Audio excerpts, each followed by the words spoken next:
Napakaganda nga ng sikat ng araw ngayon. Pero wag ka magpapatalo, mas maganda ka. Uy!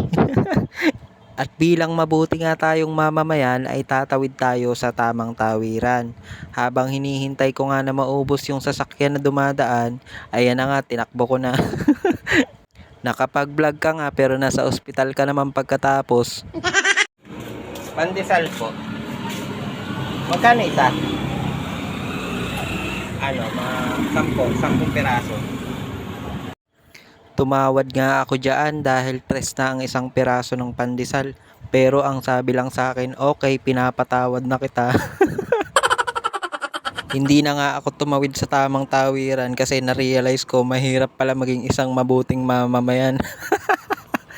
At dahil nga pupunta na naman ako ng kalsada, nagsaing na rin ako para makapagbaon ng pagkain. Tapos magtitimpla ako ng gatas pero hindi ko mahanap yung kutsara na hawak ko. Ako lang ba yung ganon? Yung tipong hawak mo na kanina lang tapos pagkukuhanin mo na at gagamitin mo na hindi mo na siya makita ulit. Parang yung pagmamahal niya, hinahanap-hanap ko pa rin. Uy! At dahil nga kailangan natin ng 100% ng lakas, ayan nag-almusal muna ako bago ko tuluyang umalis ng bahay. Dala-dala ko nga ang isang buong Durabox ko.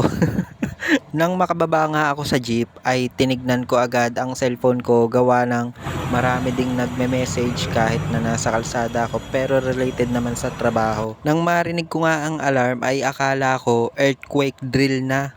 Kasi 'di ba nung high school tayo, nung mga nag-aaral pa tayo, ganun yung kadalasang naririnig natin, duck hold and cover.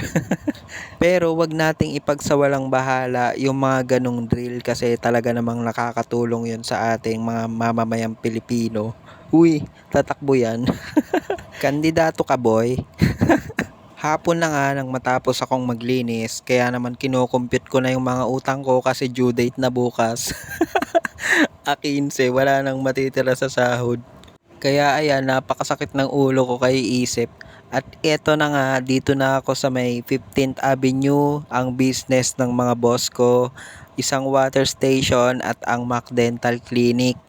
Bali sa ground floor nga ang water station at dito naman sa mezzanine ang clinic. Si Ate Nor nga pala. So si Ate Nor nga ay isa sa mga dental assistant ni ma'am at ito yung kanyang clinic na napaka-aesthetic talaga, grabe. Sana all na lang talaga. At ito na nga si ma'am, si Doktora Bing Cabal. Napakarami niyang awards and certificates na katunayan na magaling talaga siyang dentist. Kaya kung ako sa inyo, hindi naman sa panguuto o pampapalakas sa mga boss ko, dito na kayo sa amin mag-inquire. Bale, dito nga pala ang kabilang side ng kanyang clinic at dito naman din ang overview looking netong mezzanine. Grabe, ayan pagbukas mo, napakagandang tanawin ng mga kawad ng kuryente. At i-post nyo na lang po ang video para naman makita nyo ang mga contact numbers for inquiries yan. Then pinuntahan ko naman dito si Sir Omar sa second floor dahil dito siya nag-office. So ayun nga, nakakatuwa lang isipin na kahit na mas angat ang estado ng pamumuhay nila kumpara sa amin ng mga empleyado ay hindi nila nagagawang mangmata at supportive sila sa anumang bagay na gusto mong gawin as long as hindi makakaapekto sa trabaho. Malapit na po pala ang December. Salamat sa pagsama.